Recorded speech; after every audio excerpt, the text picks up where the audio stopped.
Hello there, my name is Syed Wasi. I'm the Chief PTE Trainer at APEUni and the Chief Trainer at CILL in Bangladesh. And this is one of the first ever videos on summarized group discussion for PTE Speaking, which is a new task, of course, and the most challenging one that is going to be in effect on August 7, 2025. So here I am with some special tips, and I'm going to give you a demonstration on how to respond to this question with my own speech. So first, let's talk about some basic information and then we will learn some tips. For example, this is a task where there is a conversation among 3 to 4 speakers. There will be at least 3 speakers for sure. And the topic of discussion will be basically revolving around the university issues, like maybe a complaint, a discussion on university facilities, librarian, and so on. And since there will be around 3 speakers, there will be a combination of male and female speakers, and another thing is that there will be also a combination of different accents. That means each speaker will have a different accent. So this is where the pro is. For example, we have to remember that since there are male female speakers, that is point number 1, that is going to give us a hint who is speaker 1, who is speaker 2, 3. Another is if you follow the accent, you can also follow the speakers, because following the speakers is extremely important, as you have to refer to the speaker 1, 2, 3, something like that. So you have to remember through your notes that this is speaker 1, speaker 2, speaker 3. Second, when you take notes, this is the most important part, taking notes. The way I will show you on the screen rather than this paper. It's better to show on the screen. I write speaker 1, speaker 2, speaker 3 in advance because I know there will be at least 3 speakers. And when the speaker 1 starts talking, I start taking short notes. You cannot write sentences because they speak at a moderate to fast pace and you have to keep track. But like retail lecture, you don't have to write down everything you hear, just some key points, and you have to write them brief. And if you write under every speaker, then you will have a track which speaker said what. Speaker 1, 2, 3, like this. And once you write the short points, you have to be able to understand them, what you wrote later. So write it in a way, briefly write, but in a way that you understand or remember what the word was when you took the note. And this way you take notes of everything. And remember, sometimes they will go back and forth, like speaker 1, 2, 3, and suddenly in the middle the speaker 1 may talk, or 2, or maybe it then may come back to speaker 3. So there will be some shuffling stuff there among the speakers.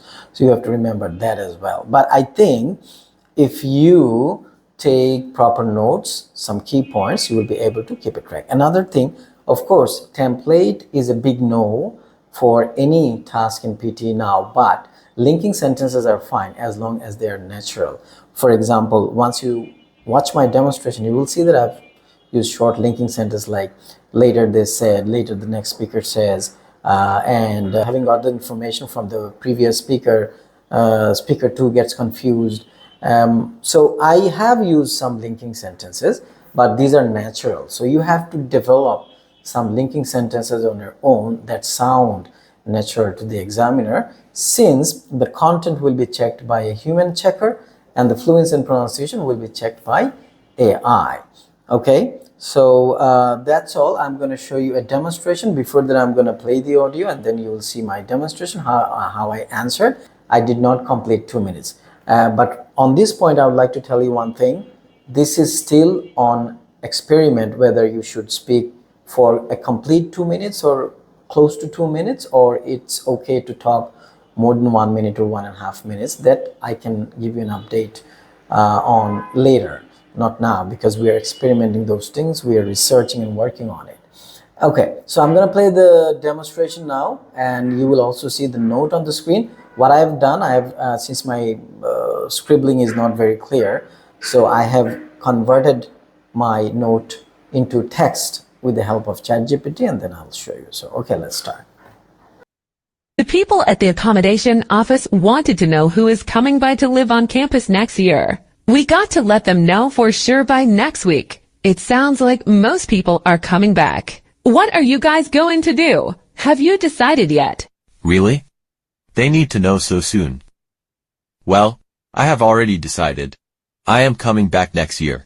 I think on-campus accommodation provides a better atmosphere for studying. Honestly, I've been considering living outside. I think I would prefer a bit more independence. Plus I've found an affordable place that is pretty close to campus. Plus, I think living off campus could be a good way to experience more of the city. Really? Emily? I hadn't heard you made a decision. That's interesting. Well, those are both good points. I'm kind of torn between the convenience of living on campus and the independence of living off campus. Hey, why don't you make a list of pros and cons? That might help you in your decision making. Or you could just flip a coin, Joe. But really, think about what will make your life easier and happier. Consider the cost, travel time, studies, and distractions in both scenarios. Interesting. I will keep these points in mind when submitting the response, whatever the case. Everyone needs to make up their mind by next week for sure. Sure. I've made up my mind.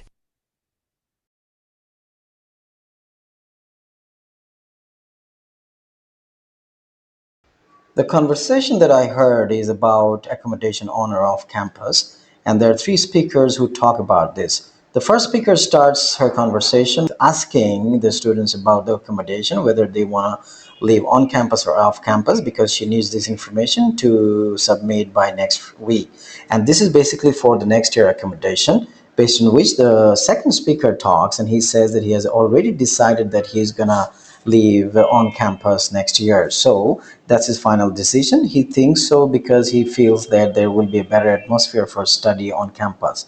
But on the other hand, the speaker three talks and says that she wants to live outside the campus because she has decided to live outside for various reasons. Number one, it gives her independence. Number two, it is quite affordable, and that's also very close to the campus. And number three, she also says that she will be able to experience the city life. And then the speaker two gets confused because the moment he hears that the speaker three talks about all the positive things of living outside the campus, he gets confused and said that he is not able to decide whether he wants to live on campus or off campus. Then, having heard this, the speaker three tells him that he can list a number of pros and cons of living on or off campus, and she gives some suggestions saying that you decide whether this is a good lifestyle, the costing and stuff. And the speaker two agrees. Followed by that, speaker number one, who is the first speaker, and announces the accommodation stuff. She says that she has got some good information from them, and she's going to list it down for her information, and that's going to be very useful for her.